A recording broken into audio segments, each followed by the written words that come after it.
یعنی فارغ ٹائم تھا نا، انی موٹی کتاباں لکھ کے ٹر گئے، قرآن کا ترجمہ کیوں نہیں کیا؟ وہ تو شاہ ولی اللہ دہلوی نے کیا ہے، بمشکل 200-250 سال ہوئے ہیں، 1176 ہجری میں فوت ہوئے ہیں، آج چل رہا ہے 1444 ہجری،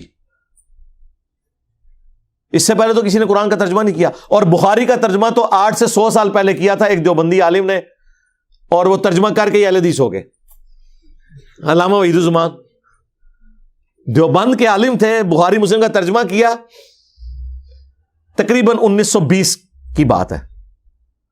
تو پھر اردو سارے کان کھلو گے کہ بھائی انہیں کرنا نہیں. یہ آج کل جو آپ کو دیوبند اور بریلویوں کے قرآن کے یا حدیثوں کے ترجمے نظر آ رہے ہیں نا، یہ اپنی مجبوری کو آ رہے ہیں.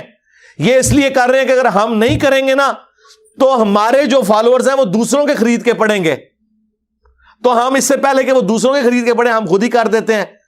پھر ان کو خطرہ ہوا کہ اگر ہم خود کریں گے تو ہمارے فالوورز کو بھی پتہ چل جائے گا کہ حق کیا ہے. انہوں نے کہا اس کا حل بڑا آسان ہے، 7 حاشیہ لکھ دیں گے، ترجمہ کریں گے ہم، اے اللہ تیری عبادت کرتے ہیں، تجھی سے مدد مانگتے ہیں، حاشیے میں لکھ دیں گے یا علی مدد بھی ثابت ہے، تو مت تو ماری جائے گی. یہ قرآن کی تفسیر، احادیث کی شروحات انہوں نے قرآن اور حدیث کو کاؤنٹر کرنے کے لیے لکھی ہیں. اس لیے بریلویوں کو 13 جلدوں میں بخاری کی شرح لکھنی پڑی. وہ 13 جلدیں کیوں لکھنی پڑی ہیں؟ ہر دوسرا مسئلہ فقہ حنفی کے خلاف ہے بخاری کے اندر، تو اسے کاؤنٹر کرنے کے لیے آپ کو پھر لکھنا پڑے گا نا اوپر کچھ. من رفع الیدین کی حدیثیں جب آئیں گی تو ہم ہی چھوڑ دیں گے، صفوں کے صفحے کالے کرنے پڑیں گے، تب جا کے کہیں تسلی ہوگی، ورنہ تو عوام تو رفع الیدین شروع کر دے گی. تو یہ جناب بزرگان دین اسلام کی خدمت ان کے کر رہے ہیں. ہم تو صرف عرض کرتے ہیں کہ مرنے سے پہلے اے مسلمان کر لے اس پہ غور، کتابوں کا خدا اور ہے، اور ان بابوں کا اور ان کے بابوں کا خدا اور. اگرچہ وہ اسی خدا کو مانتے تھے، وہ تو ہندو بھی اسی خدا کو مانتے ہیں، لیکن ان تعلیمات کے ساتھ مانے جو اس شخص پہ نازل ہوئی ہیں جس کی قبر مدینے میں ہے. صلو علی محمد و آل محمد، اللہم صلی علی محمد و علی آل محمد و اصحاب محمد و ازواج محمد اجمعین الی یوم الدین.